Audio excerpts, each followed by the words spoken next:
وَلَلْآخِرَةُ خَيْرٌ لَكَ مِنَ الْأُولَى وَلَسَوْفَ يُعْطِيكَ رَبُّكَ فَتَرْضَى۔ بسم اللہ الرحمن الرحیم۔ السلام علیکم ورحمۃ اللہ وبرکاتہ۔ میں امید کرتی ہوں کہ آپ سب ایمان اور صحت کی بہترین حالتوں میں ہوں گے۔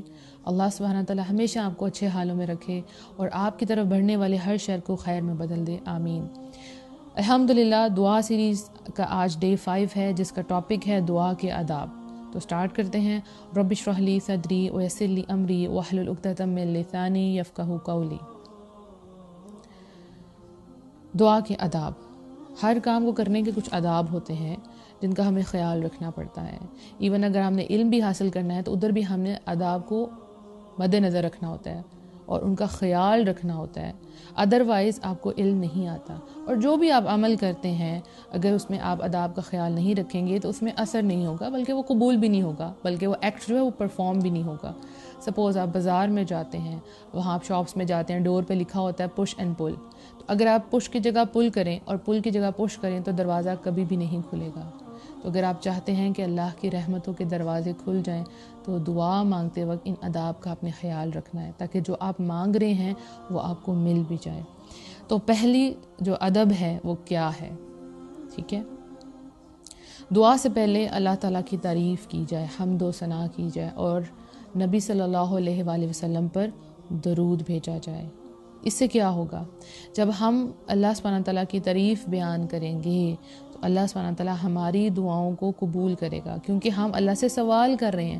اور سوال کرتے وقت ہم نے یہ نہیں کرنا کہ ڈائریکٹ اپنی مانگ رکھتے ہیں، اللہ یہ چاہیے یہ چاہیے یہ چاہیے، نہیں، ہم نے اللہ کی تعریف بیان کرنی ہے۔ اس دنیا میں ہم لوگوں سے جب کوئی چیز مانگتے ہیں تو ان کی پہلے بڑی تعریف کرتے ہیں، پھر وہ چیز مانگتے ہیں، رائٹ؟ وہ تو آگے خوش آمد کے اندر، آپ نے کسی کی خوش آمد کی تو اس بندے نے وہ کام کر دیا، لیکن اللہ سبحانہ تعالیٰ کو آپ سے اپنی تعریف نہیں چاہیے۔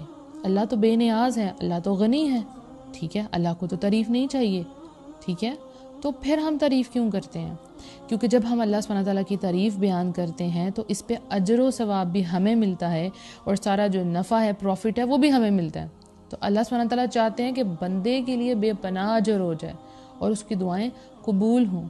اللہ کو آپ سے تعریف کروا کے نہ تو کوئی نفع ہوگا اور نہ ہی کوئی نقصان، کوئی پروفٹ کوئی لاس نہیں، یہ سب کچھ ہمارے اپنے لیے۔ اور اللہ سبحانہ تعالیٰ کو اپنی جو مدح ہے، حدیث کا مفہوم آتا ہے کہ اللہ سبحانہ تعالیٰ کو جو اپنی مدح سے زیادہ پسندیدہ کوئی چیز نہیں ہے، اس لیے اس نے اپنی مدح خود فرمائی ہے، یعنی خود اللہ سبحانہ تعالیٰ اپنی تعریف فرمائی ہے۔ جیسے قرآن میں آتا ہے الحمدللہ رب العالمین الرحمن الرحیم مالک یوم الدین۔ اس میں اللہ سبحانہ تعالیٰ کی تعریف ہے نا کہ سب تعریفیں اللہ ہی کے لیے ہیں جو تمام جہانوں کا پالنے والا ہے، رحمان ہے، رحیم ہے اور جزا کے دن کا مالک ہے۔ تو یہ بات تو آج ہمیں کلیئر ہوگی کہ ہم جب اللہ سبحانہ تعالیٰ کی تعریف کریں گے تو فائدہ اس میں ہمارا اپنا ہے، ٹھیک ہے۔ اب ہم جو ہے حدیث کا مفہوم دیکھتے ہیں۔ ایک دفعہ کا ذکر ہے کہ رسول اللہ صلی اللہ علیہ وآلہ وسلم بیٹھے ہوئے تھے کہ ایک آدمی داخل ہوا، اس نے نماز پڑھی، پھر اس نے کہا اے اللہ مجھے معاف کر دے اور مجھ پہ رحم فرما۔ تو نبی صلی اللہ علیہ وآلہ وسلم نے فرمایا اے نماز پڑھنے والے، تو نے جلدی کی، جب تو نماز پڑھے اور تشہد کی حالت میں بیٹھ جائے تو اللہ کی شان کے لائق اس کی حمد و ثنا کیا کر، پھر مجھ پر درود بھیجا کر، پھر اس کے بعد اللہ سے دعا کیا کر۔ راوی کہتے ہیں، یعنی روایت کرنے والے جنہوں نے یہ حدیث روایت کی ہے، پھر اس کے بعد ایک دوسرے آدمی نے نماز پڑھی، اس نے اللہ کی حمد و ثنا کی اور نبی صلی اللہ علیہ وآلہ وسلم پر درود بھیجا، تو نبی صلی اللہ علیہ وآلہ وسلم نے اس سے کہا اے نماز پڑھنے والے دعا مانگ، تیری دعا سنی جائے گی۔ الحمدللہ۔ تو ہم نے کیا کرنا ہے؟ اللہ سبحانہ تعالیٰ کی تعریف بیان کرنی ہے۔ لیکن جس کو اللہ کی قدر ہی نہ ہو، یعنی وما قدر اللہ حق قدرہ، اور انہوں نے اللہ کی قدر نہ کی جیسے کرنی چاہیے تھی، جن کو اللہ کی قدر ہی نہ ہو وہ اللہ کی تعریف کیا کریں گے؟ تو اللہ کو پہچانیں تاکہ آپ کے دل میں اللہ کی قدر آئے۔ جب اللہ کی قدر آئے گی تو تعریف خود بخود زبان سے نکلے گی، ٹھیک ہے۔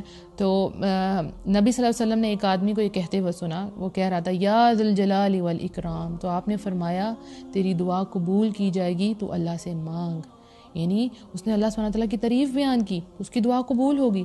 تو تعریف آپ کو ضرور کرنی ہے، ہر دعا سے پہلے اللہ سبحانہ تعالیٰ کی حمد و ثنا بیان کرنی ہے، ٹھیک ہے، پورے دل کے ساتھ، پوری قدر کے ساتھ کہ واقعی اللہ اس تعریف کے قابل ہے کہ اللہ کی تعریف کی جائے، وہ رب العالمین ہے۔ دوسرا ادب کیا ہے؟ دوسرا ادب ہے اللہ تعالیٰ سے اسم اعظم کے ذریعے دعا کریں۔ اسم کیا ہے؟ ناؤن، یعنی کوئی بھی نام، رائٹ؟ اور اعظم کسے کہتے ہیں؟ عظمت والا، عظیم، بہت بڑا۔ تو کچھ دعائیں ایسی ہیں، کچھ کلمات ایسے ہیں جن کے اندر اسم اعظم ہے، اور ان کے ساتھ جب دعا کی جائے تو وہ قبول ہوتی ہے۔ یہاں میں آپ کو اپنی فیوریٹ دعا بتاتی ہوں۔ نبی صلی اللہ علیہ وسلم نے ایک آدمی کو یہ کہتے ہوئے سنا، اللہم انی اسألک بانی اشہد انک انت اللہ لا الہ الا انت الاحد الصمد الذی لم یلد ولم یولد ولم یکن لہ کفوا احد۔ اے اللہ، میں تجھ سے سوال کرتا ہوں اس بات کی بنا پر کہ میں گواہی دیتا ہوں کہ بے شک تو ہی اللہ ہے، تیرے سوا کوئی الہ نہیں ہے، تو اکیلا ہے، بے نیاز ہے، تو وہ ہے جس کی اولاد ہے، نہ وہ کسی کی اولاد، اور اس کا ہمسر کوئی نہیں۔ اس آدمی کی بات سن کر نبی صلی اللہ علیہ وآلہ وسلم نے فرمایا، اس نے اللہ کے اسم اعظم کے ساتھ سوال کیا ہے کہ جب کوئی اس کے ذریعے دعا مانگتا ہے تو قبول ہو جاتی ہے، اور جب کوئی سوال کرتا ہے تو اس کا سوال پورا کر دیا جاتا ہے۔ اللہ اکبر۔ تو جب ہم اللہ سے اسم اعظم کے ذریعے دعا کریں گے تو اللہ سبحانہ تعالیٰ وہ دعا قبول کرے گا۔ تو اس دعا کے اندر توحید کی بات ہے، ایمان کی بات ہے، اور اللہ کی تعریف بھی ہے، الحمدللہ۔ تو آپ نے یہ ضرور کوشش کرنی ہے کہ یہ دعا آپ کو یاد ہو جائے، اور اس دعا کے ساتھ آپ اللہ سبحانہ تعالیٰ سے جو ہے اپنے لیے مانگیں۔ تیسرا جو ادب ہے وہ کیا ہے؟ اللہ تعالیٰ سے حسن ظن رکھیں، ٹھیک ہے۔ حسن ظن کیا ہے؟ اللہ سے اچھا گمان رکھیں، ٹھیک ہے۔ آپ کی دعا جلدی ہو قبول یا دیر سے ہو، آپ کو قبولیت کا یقین ہونا چاہیے، ٹھیک ہے۔ کس طرح کہ قرآن میں آتا ہے وَإِذَا سَأَلَكَ عِبَادِي عَنِّي فَإِنِّي قَرِيبٌ أُجِيبُ دَعْوَةَ الدَّاعِ إِذَا دَعَانِ۔ اور اے نبی، جب تم سے میرے بندے میرے بارے میں سوال کریں تو ان کو بتا دو کہ بے شک میں تمہارے قریب ہوں، جب کوئی پکارنے والا مجھے پکارتا ہے تو میں اس کی پکار کا جواب دیتا ہوں۔ تو جب بھی آپ کو فیل ہو کہ آپ اللہ سے دور ہیں یا اللہ آپ کی نہیں سن رہا، تو اس آیت کو ذہن میں رکھیں کہ جب بھی آپ اللہ سے سوال کریں گے اللہ آپ کو جواب دے گا، کیونکہ وہ کیا ہے؟ فَإِنِّي قریب، اللہ سبحانہ تعالیٰ آپ کے قریب ہے، آپ کی ہر پکار پہ اللہ سبحانہ تعالیٰ آپ کو جواب دیں گے۔ جب کوئی نہیں آپ کو سن رہا، آپ کا رب تو آپ کو تب بھی سنتا ہے۔ وہ کیا ہے؟ اِنَّكَ سَمِيعُ الدُّعَاء، اے اللہ بے شک تو دعاؤں کو بہت سننے والا ہے۔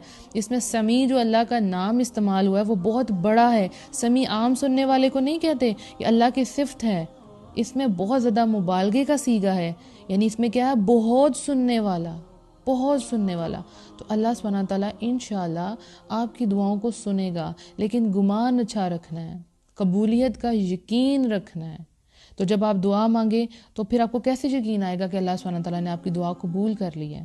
اس کے بارے میں سورہ ال عمران میں آتا ہے، ان کے رب نے ان کی دعا قبول کر لی اور جواب دیا کہ میں یقیناً کسی عمل کرنے والے کے عمل کو خواہ وہ مرد ہو یا عورت ضائع نہیں کرتا۔ تو جب آپ یہ آیات کو، ان کا ترجمے کو ذہن میں رکھتے ہیں تو پھر آپ کو دعا کی قبولیت پہ بھی یقین آ جاتا ہے کہ آپ جو بھی عمل کرتے ہیں اللہ اس کو ضائع نہیں کرتا، آپ جو بھی دعا کرتے ہیں اللہ سبحانہ تعالیٰ اس کو قبول کرتا ہے۔ وَقَالَ رَبُّكُمُ ادْعُونِي أَسْتَجِبْ لَكُمْ، اور تمہارے رب نے فرمایا کہ تم مجھے پکارو، میں تمہاری دعائیں قبول کروں گا۔ تو آپ نے اللہ سے مانگنا ہے۔ شرط کیا ہے؟ قبولیت دعا کے لیے بندے کو پکا یقین ہو کہ جو اس نے مانگا ہے انشاءاللہ اسے اللہ سبحانہ تعالیٰ عطا فرمائیں گے، انشاءاللہ۔ تو ہمیشہ ذہن میں رکھنا ہے کہ اللہ سبحانہ تعالیٰ آپ کے قریب ہے، کس طرح؟ اپنے علم، احاطے اور اپنی نگہداشت کی بنیاد پر، ٹھیک ہے۔ تو نبی صلی اللہ علیہ وسلم نے ہمیں حکم دیا ہے کہ ہم قبولیت دعا کا جو معاملہ ہے وہ اللہ کے سپورٹ کر دیں، یعنی اللہ کو سونپ دیں، ٹھیک ہے، اور اپنی امیدوں کے بر آنے کا یقین رکھیں کہ جو آپ نے امید رکھی ہے انشاءاللہ وہ پوری ہوگی، ٹھیک ہے۔ رسول اللہ صلی اللہ علیہ وسلم نے فرمایا اللہ تعالیٰ سے اس حال میں دعا کرو کہ تمہیں قبولیت کا یقین ہو۔ آپ نے جب دعا مانگنی ہے تو آپ یقین کے ساتھ دعا مانگے، اور جب یقین کے ساتھ دعا مانگے تو اپنا معاملہ پھر اللہ کے سپورٹ کر دیں، اللہ کو سونپ دیں۔ ہمیں اللہ کی رحمت، کہ اللہ کی رحمت بہت وسیع ہے، اس پہ یقین ہونا چاہیے۔ ہمیں اللہ کے فضل پہ یقین ہونا چاہیے کہ اللہ کا فضل بہت ہے۔ تو جب آپ دعا مانگیں تو سچی امید اور خلوص کے ساتھ دعا مانگیں۔ دعا کے قبول ہونے کی سچی امید ہونی چاہیے، ٹھیک ہے۔ اگر آپ کو امید ہی نہیں ہے تو اس دعا میں خلوص نہیں ہو سکتا، اس میں پیورٹی کبھی بھی نہیں آئے گی۔ آپ جب دعا مانگ رہے ہوں گے آپ کو یقین نہیں ہے تو آپ بالکل دل سے وہ دعا نہیں مانگ رہے ہوں گے۔ تو اللہ سبحانہ تعالیٰ تو آپ کو تب بھی عطا کرتا ہے جب آپ اللہ سے نہیں مانگ رہے ہوتے، یعنی کہ آپ بہت سی چیزیں اللہ سبحانہ تعالیٰ نے آپ کو بغیر مانگے دی ہیں، تو جب آپ مانگیں گے تو پھر اللہ سبحانہ تعالیٰ آپ کو ضرور عطا کرے گا، ٹھیک ہے۔ رسول اللہ صلی اللہ علیہ وسلم نے فرمایا، بے شک تمہارا رب شرم و حیا کا مالک ہے، وہ بڑا کریم ہے، وہ اپنے حضور میں اپنے بندے کے اٹھے ہوئے ہاتھوں کو خالی ہاتھ لوٹانے سے شرماتا ہے۔ یعنی آپ کے ہاتھوں کو خالی لوٹانے سے اللہ سبحانہ تعالیٰ شرماتا ہے۔ وہ کبھی بھی آپ کچھ مانگ رہے ہیں، ہو نہیں سکتا کہ اللہ سبحانہ تعالیٰ آپ کو عطا نہ کریں۔ سخاوت کی انتہا ہے نا، تو پھر اللہ سے مانگیں، ضرور مانگیں۔ تو جیسا آپ معاملہ کریں گے، یعنی دعا کے بارے میں جیسا آپ کا معاملہ ہوگا ویسے ہی آپ کو رسپانس کیا جائے گا، ٹھیک ہے۔ اللہ عز و جل فرماتے ہیں، میں اپنے بندے کے ساتھ اسی طرح کا معاملہ کرتا ہوں جیسا وہ مجھ سے گمان کر رکھتا ہے، اور میں اس کے ساتھ ہوتا ہوں جب وہ مجھے یاد کرتا ہے۔ یعنی حسن ظن رکھنا کتنا ضروری ہے کہ جس طرح سے آپ اللہ سے دعا کریں گے ویسا ہی آپ کے ساتھ معاملہ کیا جائے گا۔ تو بندے کو مایوس ہو کے، نا امید ہو کے دعا نہیں مانگنی، بہت یقین کے ساتھ دعا مانگنی ہے کہ اللہ ضرور میری دعا قبول کرے گا، مجھ پہ رحم کرے گا، ٹھیک ہے۔ اور جب ہمارا گمان اچھا ہوتا ہے نا تو ہم نیکی کی طرف بھی جاتے ہیں، ہم سے اچھے اعمال ہوتے ہیں۔ کیوں کہ دیکھیں، جب کوئی بندہ عمل کرتا ہے تو اس کے ذہن میں ہوتا ہے کہ اللہ سبحانہ تعالیٰ قبول کرے گا اور مجھے اس پہ اجر دے گا، تو پھر وہ اور زیادہ نیکیوں کی طرف جاتا ہے۔ اب کچھ لوگ کیا کرتے ہیں کہ نیک کام کرتے ہیں اور پھر سوچتے ہیں پتہ نہیں قبول ہوا کہ نہیں ہوا۔ ان کو قبولیت پہ جب یقین نہیں ہوتا تو پھر وہ آگے نیکی کی طرف موو بھی نہیں کرتے۔ تو اچھا گمان ہونا آپ کو نیکیوں کی طرف لے کے جاتا ہے، الحمدللہ نیک اعمال کی طرف لے کے جاتا ہے۔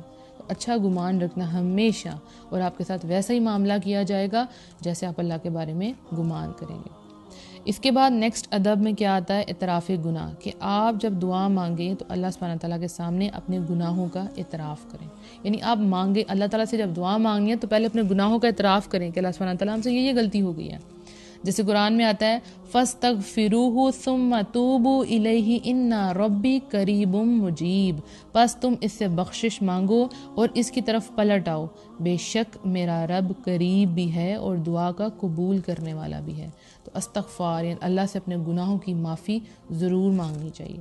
اس کے بعد اگلا ادب کیا ہے کہ جب آپ دعا مانگے نا تو آپ کا جو ارادہ ہے نا وہ بڑا پکا ہو، ٹھیک ہے۔